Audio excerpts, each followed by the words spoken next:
What's going on? Hey, I decided I thought I'd put together something that's really helped me stay positive through everything that's going on in the world today. It's a lot of opportunity for us to be negative. We don't like what's going on with all these crazy attacks everywhere. We sure don't like who's about to take control of the U.S. either which way. I think everybody can agree on that. As much as people fight over one candidate or the other, I think we can all agree that we screwed either way. So I just want to focus on something positive, and that is fitness, physical fitness. Because, I've been at this game for 10 years straight, solid, doing, 3, 4, 5 days, 6, 7 days a week in the gym, working, never got that coveted six-pack, never got ripped the way I'd like to see. And I always thought that, hey, maybe it was my genetics. And I'm sure a lot of you out there think the same thing. It's not in your genetics to be physically ripped and fit, like the people on these magazines and stuff like that. It's just not in you. Well, I'm here to tell you that it's all about what you know and how you apply it, okay?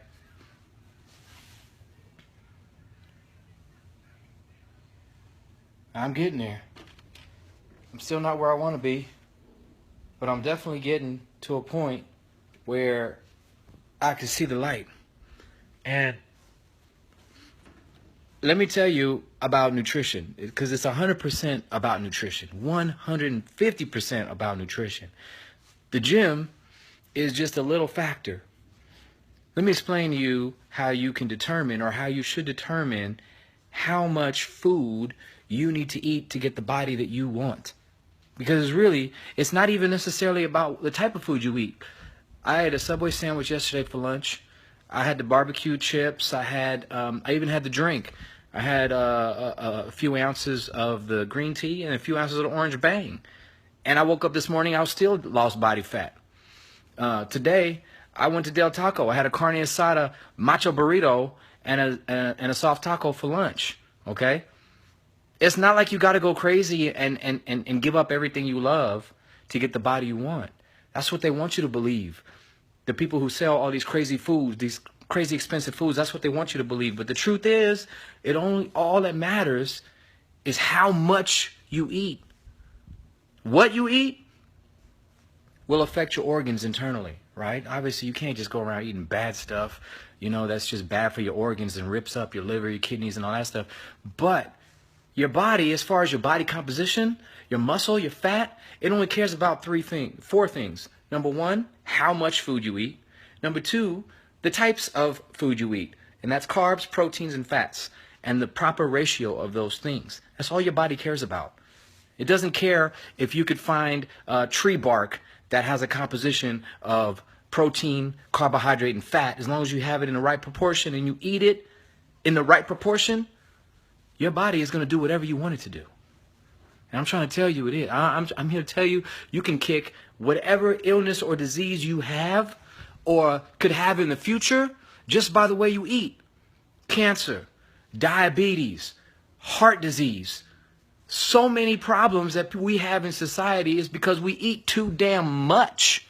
It's not about necessarily what you eat. Now, they want you to believe as long as you go gluten-free and eat organic, you're going to be good. That's not true. Because you could still overeat on gluten-free and organic. It doesn't give you a green light to eat as much as the hell you want. Look, our body is a tank, okay? It's an ever-expanding tank, okay? When you go to the gas station and you fill up on gas, okay, you're sitting there looking at the pump. We're so used to just putting it in the pump, right? And just letting the switch tell us when it's over, right? We get on our phones, we do our thing, or we get in the car. We don't even pay attention. We wait for that pump to stop pumping, and we know we're full, all right? We don't have that luxury with our bodies because our eyes are always bigger than our stomachs. Always. You're going to see something, you think you can eat it, right? Because you think you're hungry, right? Now, if you're not measuring, if you're not gauging how much you eat, you will never achieve what you want, body-wise. You could be in the gym every day like me for 9, 10 years before I went out for surgery last year. Always wondering why I couldn't get that six-pack, get exactly what I wanted out of my body. And it's because I didn't watch what I ate. And what brought it to my attention was my physical therapist when I was in recovery from my shoulder surgery, when I ripped my pectoral muscle bench pressing. She said, "How's your nutrition? Do you eat bad?" And I was like, I really don't know. I mean, I just eat. I figure I go to the gym 5-6 times a week. Well, I got to worry about what I eat. But you got to worry. Let me tell you, it's all about tracking. So I'm going to show you how I continue to get ripped, get lean every day, cutting weight and cutting body fat, but keeping my muscle. It's very simple, but you got to put in the work. But it's a very simple concept. Number one, you got to determine how much food you need to eat per day. In order to do that, you need to know what your lean body mass is. Your lean body mass is basically the amount of food, the amount of body mass that you have that doesn't include fat. That's your bone, your muscle, your organs, the water that you retain, everything that's vital to your survival that we require food to replenish, because we don't have to nourish our fat. We don't have to feed fat. You don't feed fat. Fat doesn't get hungry. What gets hungry is your muscle, your bone, your organs, your brain. That's what gets hungry. Your fat doesn't get hungry. Your fat is a result of all this extra food that you shove down your throat, that your body says, wait a minute, this is good energy. This is usable energy. I just got too damn much of it. So I'm going to store it for this guy for a rainy day in case he decides he's going to stop eating one day. Well, I'm here to tell you, you don't want to stop eating. You definitely don't want to stop eating. Your brain requires X amount of grams of carbohydrates a day to keep going. People on these low carb diets, paleo diets, crazy stuff. I tried it myself. And let me tell you, you lose weight quick, but you lose muscle too. You can't keep muscle without carbohydrates. I'm sorry to tell you. You can eat all the protein you want without the carbohydrate, glycogen, to fuel the assimilation of the protein. You're not going to keep muscle. So you can go low carb all you want. All you're going to do is lose water weight, because every gram of carb carries about 3 to 4.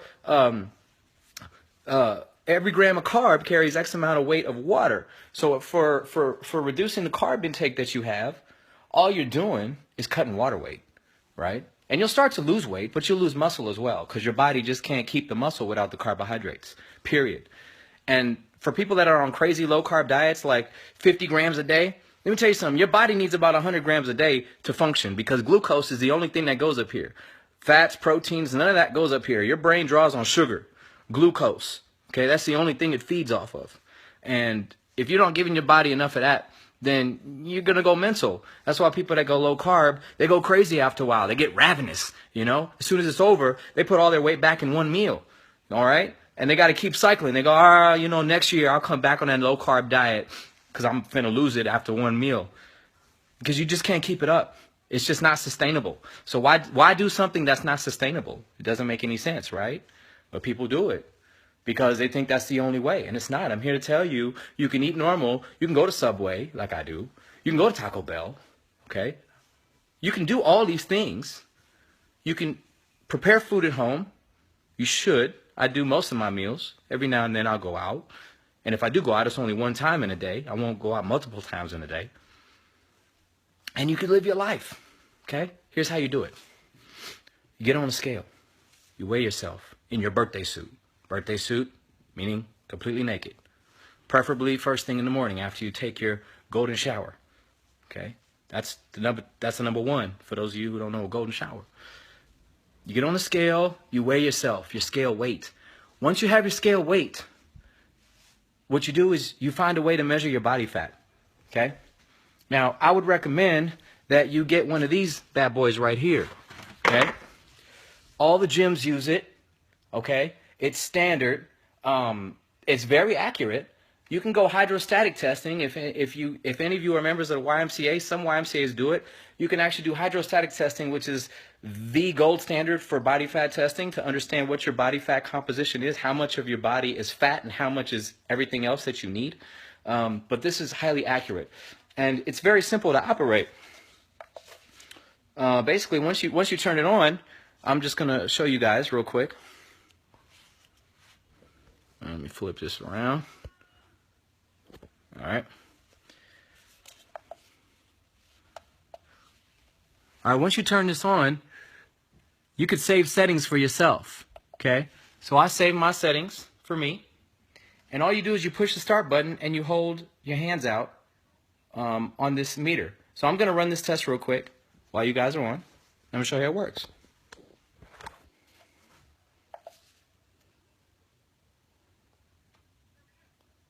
So I push the start button.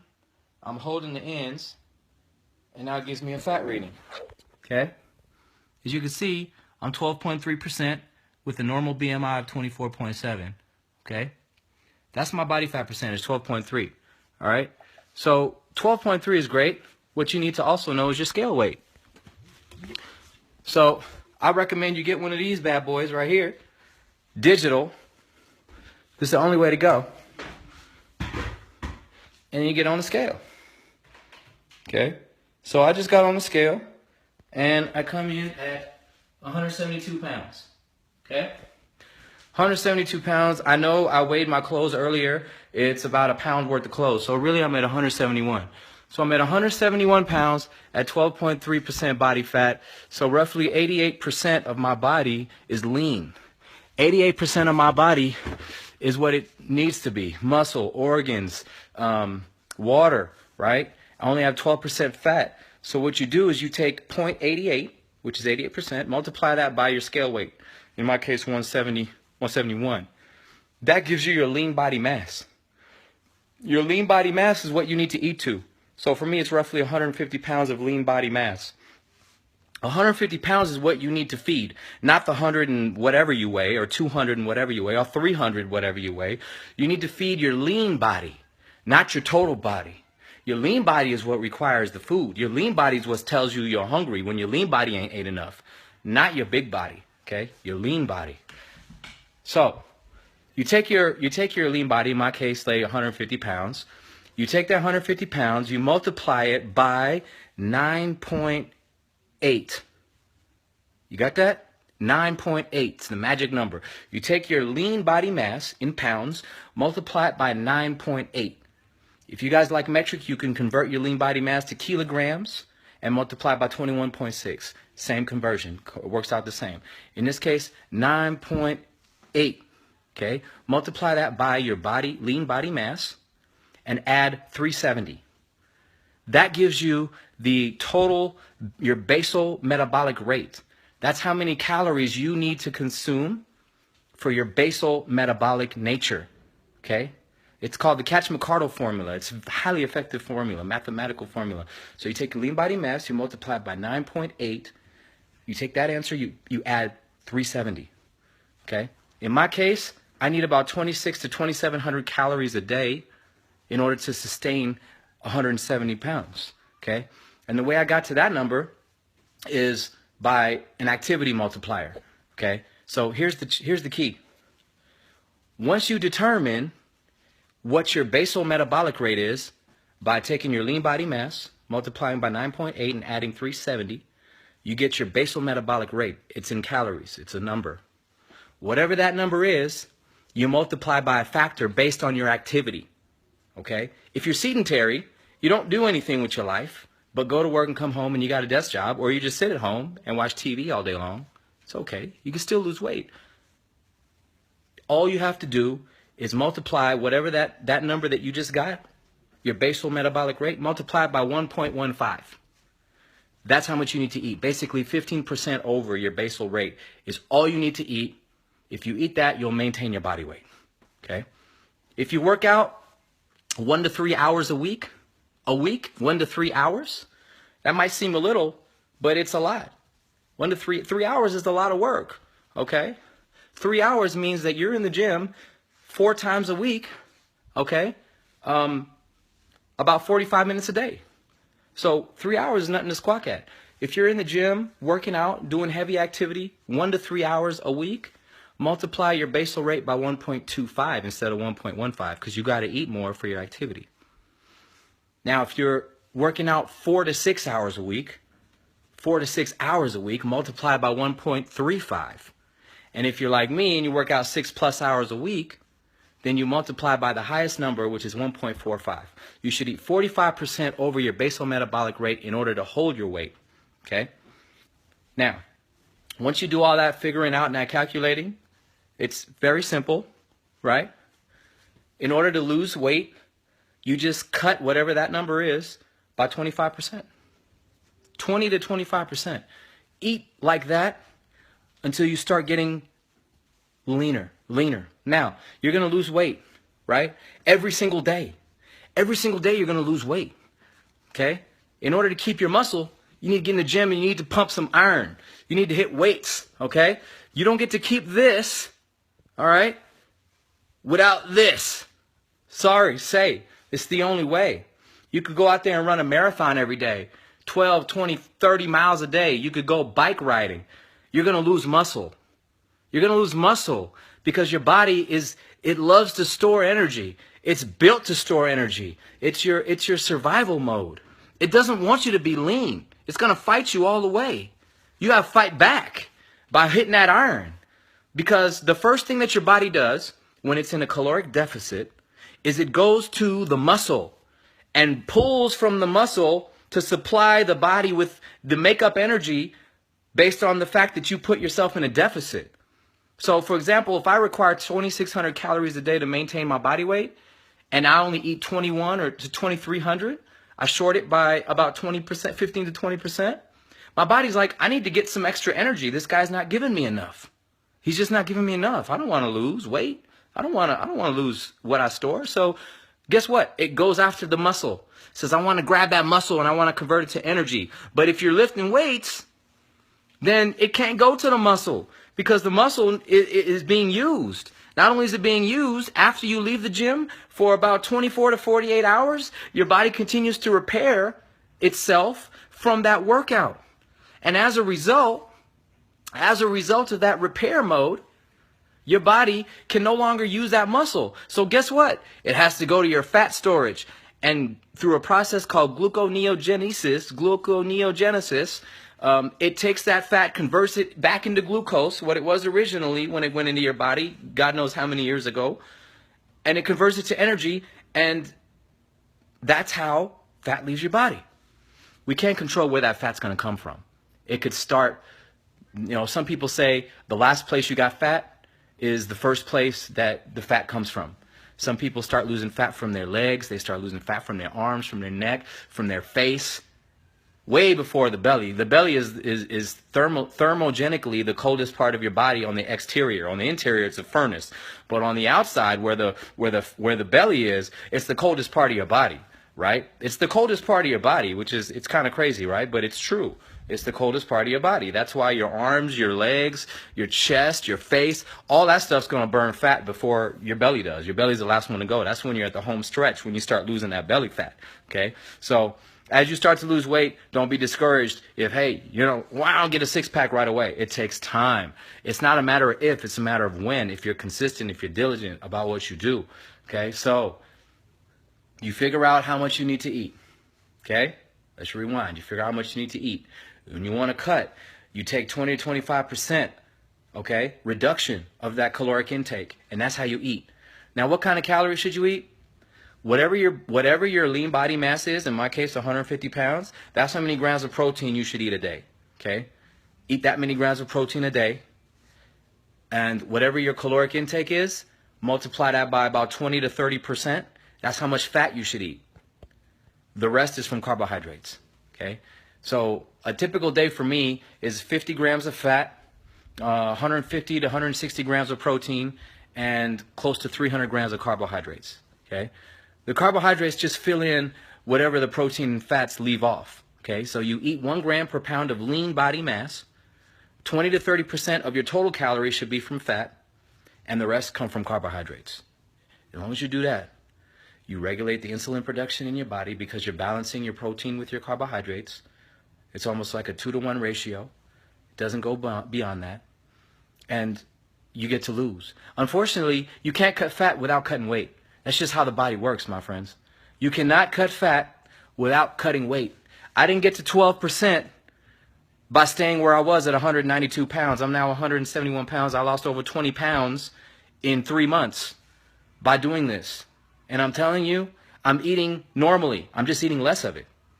I'm still eating, sometimes I have a slice of cake, sometimes I have a cookie, but it's controlled, it's very proportioned. The problem is why people say you shouldn't eat cookies, you shouldn't eat cake, you shouldn't eat all this crazy stuff is because there's no satiety in sugary foods. It doesn't mean you can't eat it. It just means that there's no satiety. So if you're not tracking how much you're putting in, you're going to keep putting in because your body is not telling you you're full. Your body's not telling you you're nourished because your body's not nourished without protein and fats. You have to eat those things, okay? Not just carbs. Carbs and fats are a bad deal together in high quantities, right? Your fat should be about 20 to 30% of your total caloric intake. Your protein should be a gram per pound of body weight, and the rest should come from carbs. It almost works out to a 50-30-20 split. 50% carbs, 30% protein, 20% fat. I think 30% protein is a little high. I don't think you guys will get that. You'll probably see more like a 55-25-25 type situation. Whatever the case may be. You eat a gram per pound of body weight, lean body mass, lean body weight. 20-30% of your total calories come from fat, and the rest come from carbs. You do that, my friends, I guarantee you're going to get the body you want. It's just a matter of time. Okay? It's not if, it's when. And for those of you out there that are already 8 to 9% and you want to put on the weight, look, let me tell you something. Don't try bulking if you're over 10%, 20%, 15% body fat. Don't even try it because you're just going to get fat. You got to get lean first before you put on the weight. Okay? And this is how you do it. Once you get lean, you get under 9%, then you figure out your, total caloric intake just like we did before by, how do we do it? You get on a scale and you check your body fat.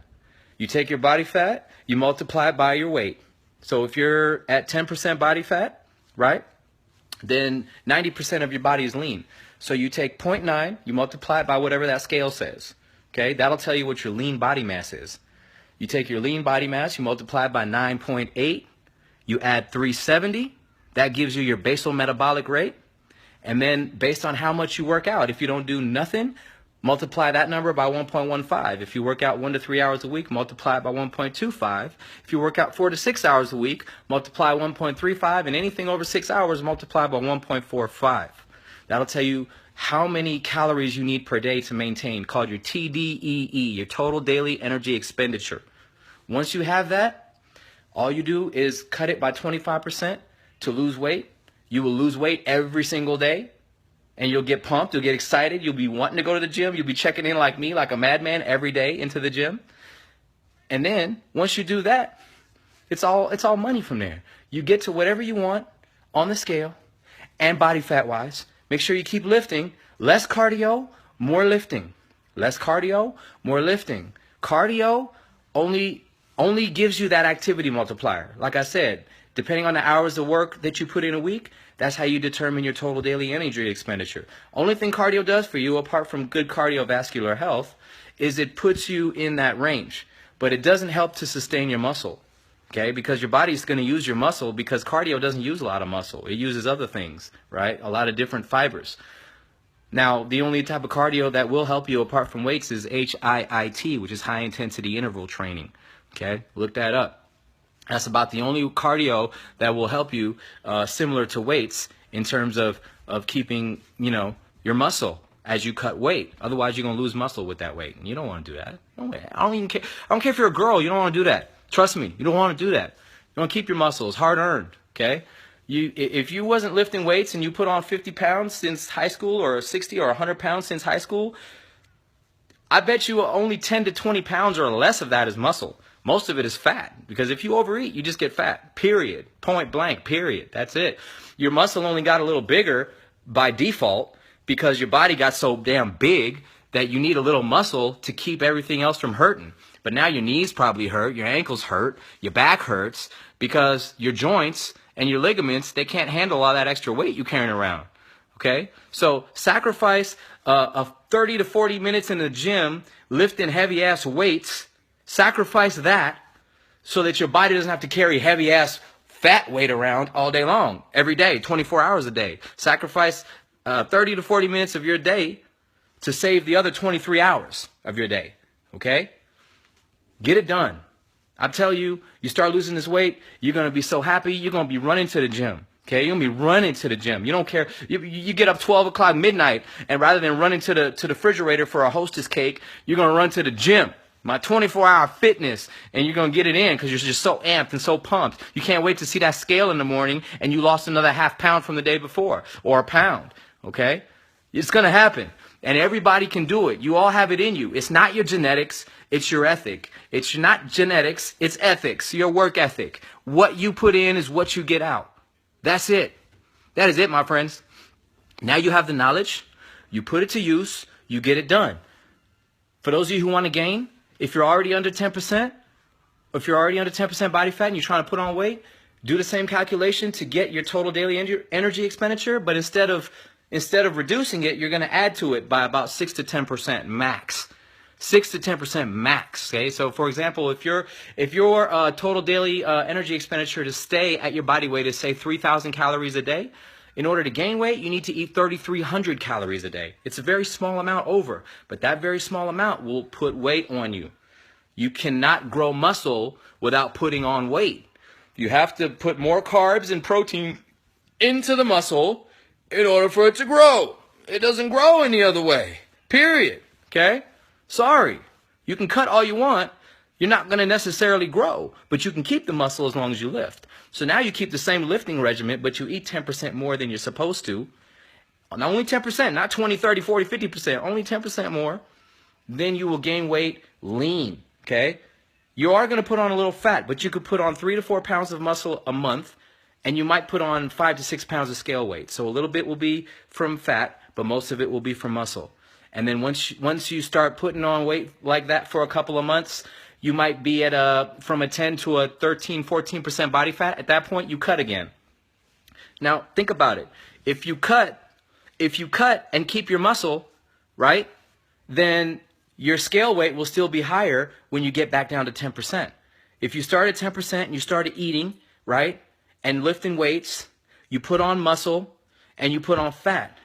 But once you cut that fat at 15%, once you get back to 10, you're going to be bigger than from when you started. That's how the bodybuilders do it. Okay? They bulk and then they cut. Because your body can only do one or the other. Despite what all the articles in these crazy magazines say about get lean, get big lean, your body can either bulk or it can cut.